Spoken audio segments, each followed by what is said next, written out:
तो फिर आप संत रामपाल जी महाराज के शरण में क्यों गए? हमने संत रामपाल जी महाराज जी का सत्संग सुना और उनके ज्ञान को समझा। और हमने देखा कि हम जो भक्ति कर रहे थे वो शास्त्रों के विरुद्ध थी। और हमें पता चला कि शास्त्रों के अनुकूल भक्ति तो ये संत रामपाल जी महाराज जी बता रहे हैं।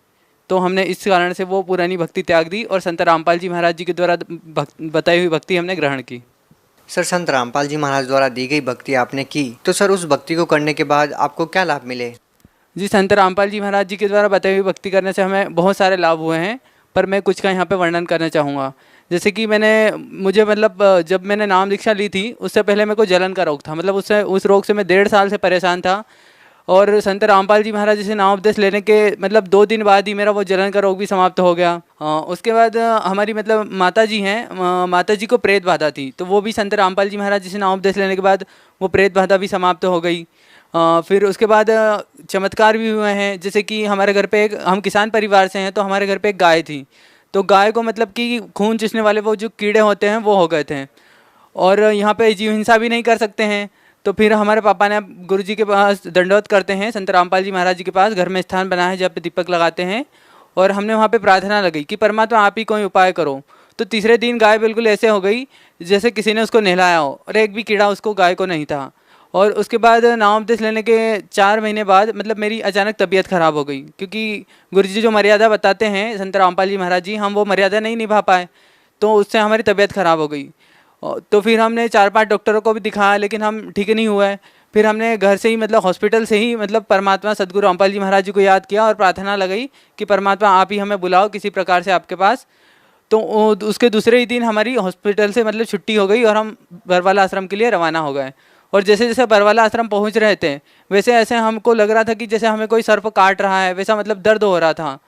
और जैसे ही हमने आश्रम में प्रवेश किया वैसे ही हमारी पूरी बॉडी की जो नसें होती है सारी फड़फड़ाने लगी। और गुरुजी उसी वक्त आशीर्वाद दे रहे थे संत रामपाल जी महाराज जी। तो जैसे ही उन्होंने आशीर्वाद दिया हमारी पूरी बॉडी ऊपर से नीचे तक वाइब्रेट होने लगी, और वाइब्रेट होने के बाद बिल्कुल मैं पूर्ण रूप से स्वस्थ हो गया।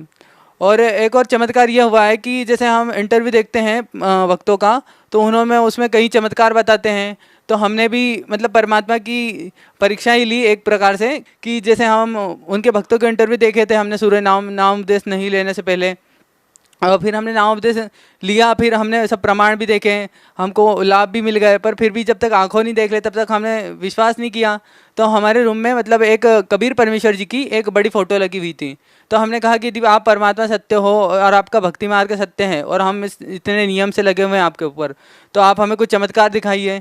तो मैंने जैसा ही इधर रोते हुए मैंने प्रार्थना करी, तो कबीर परमेश्वर जी के मुकुट के ऊपर से श्वेत लाइट आया मेरे ऊपर।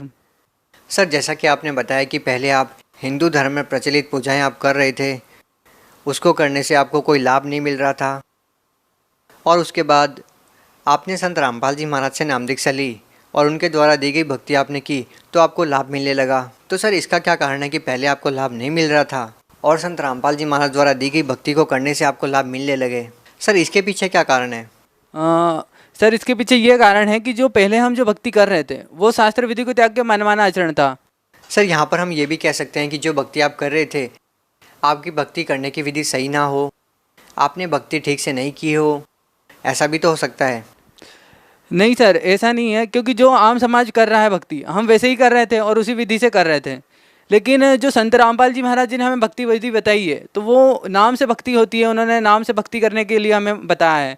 और गीता में भी प्रमाण दिया है कि नाम से भक्ति होती है। जैसे गीता संत रामपाल जी महाराज जी बताते हैं गीता अध्याय 8 के मंत्र 13 में कि ओम इति एकाक्षरम ब्रह्म व्यवहारन माम अनुसरणम यह प्रयाति त्यजन देहम सहयाति परमाम गतिम, की अर्जुन मेरा तो एक ओम मंत्र है, तू युद्ध भी कर और इसका जाप भी कर। तो ऐसे ही हमारे संत रामपाल जी महाराज जी ने हमें ये भक्ति विधि बताई है कि आप काम करते करते इन देवी देवताओं से लाभ लेना है तो ये नाम का जाप करो, इससे ही आपके रोग भी दूर होंगे और इससे आपका मोक्ष भी होगा। सर, जैसा कि आपने बताया कि संत रामपाल जी महाराज द्वारा दी गई भक्ति को करने से आपको बहुत सारे लाभ मिले। सर, आप संत रामपाल जी महाराज के अलावा किसी और संत से भी नाम दीक्षा लेते तो आपको फिर भी लाभ मिल सकते थे?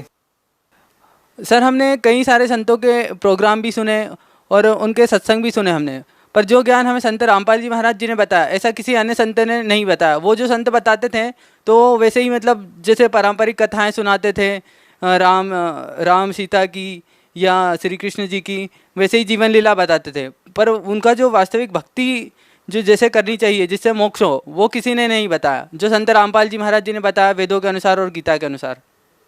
सर, आप संत रामपाल जी महाराज को व अन्य संतों को किस प्रकार से भिन्न पाते हैं, किस प्रकार से अलग पाते हैं? संत रामपाल जी महाराज जी शास्त्रों के अनुसार ज्ञान बताते हैं, और अन्य संत जो हैं वो अपने मतलब अनुभव बताते हैं, और उनके अनुसार वो सुनी सुनाई कथाएं बताते हैं, और वो किसी अन्य शास्त्रों में प्रमाण भी नहीं देते हैं जिन्हें हम मानते हैं। जैसे कोई गीता के अनुसार भक्ति भी नहीं बताते हैं, मतलब बताते तो हैं गीता की खूब महिमा, पर उसमें लिखा क्या है वास्तविकता, ये तो संत रामपाल जी महाराज जी से पहले किसी ने नहीं बताया। और वेदों का भी हम हिंदू धर्म में सिर्फ हमने नाम सुना था, लेकिन उनमें क्या लिखा है, सृष्टि की रचना कैसे हुई, ब्रह्मांड कैसे रचे गए, ये आज तक किसी भी संत ने नहीं बताया, जो सदगुरु रामपाल जी महाराज जी ने बताया हमें। सर, अब जबकि संत रामपाल जी महाराज 2014 से जेल में हैं, तो क्यों ना आप किसी और संत से नाम दीक्षा ले लें? किसी और से नाम उपदेश लेने का सवाल ही नहीं उठता है, क्योंकि सर जो ज्ञान जो है संत रामपाल जी महाराज जी का, हमने तो उनको ज्ञान को समझा था, और शास्त्रों के अनुसार हम उन्होंने जो साधना बताई थी, हम शास्त्रों के अनुसार ही भक्ति कर रहे हैं। और किसी अन्य संत के पास फिर जो शास्त्र विधि को ताकि मनमाना आचरण बता रहे हैं, तो उनसे कैसे नाम दीक्षा ले सकते हैं हम? तो हम शास्त्रों के अनुसार ज्ञान भक्ति से जुड़े उनसे, और उससे हमको लाभ भी मिल रहा है, तो फिर हमारा तो पहले से भी और अधिक विश्वास है संत रामपाल जी महाराज जी के ऊपर। सर, जैसा कि हम देखते हैं कि लगभग पूरे भारतवर्ष में आज की जो युवा पीढ़ी है वो नशे की गिरफ्त में है। आप उन लोगों को क्या कहना चाहेंगे जो लोग वो इतनी छोटी सी उम्र में नशा करते हैं और अपनी लाइफ को बर्बाद कर रहे हैं? आप उन लोगों को क्या कहना चाहेंगे, उनको क्या संदेश देना चाहेंगे? मैं उन लोगों से ये कहना चाहूँगा कि जो बहुत ही कम उम्र में नशा करते हैं, नशा करने से क्या होता है कि हमारा एक तो शरीर भी खराब होता है, और आध्यात्मिक शारीरिक रूप से भी हानि होती है, और आध्यात्मिक रूप से भी उसमें हानि होती है। यदि हम छोटी सी उम्र में नशा करने लगते हैं, तो उससे हमारा क्या है कि धीरे धीरे मतलब मस्तिष्क से और याददाश्त भी कमज़ोर हो जाती है नशा करने से। और भी इसके कई सारे अवगुण हैं, लेकिन आध्यात्मिक इसके अवगुण भी बहुत सारे बताए गए हैं संतों ने। तो मैं उन भक्तों से या मतलब उन लोगों से निवेदन करना चाहता हूँ कि जो नशा करते हैं वे संत रामपाल जी महाराज जी के ज्ञान को सुने और उनके विचारों को सुने, और उनको अपने जीवन में धारण करें, जिससे उनका नशा भी छूट जाएगा, और उनके भविष्य में जो भी समस्याएं होने वाली होंगी वो भी उस ज्ञान से और उनकी भक्ति से छूट जाएगी। सर, आपके गुरुदेव संत रामपाल जी महाराज पर बहुत सारे आरोप लगते हैं और आज वो जेल में हैं। सर, आप इसके बारे में क्या कहना चाहेंगे?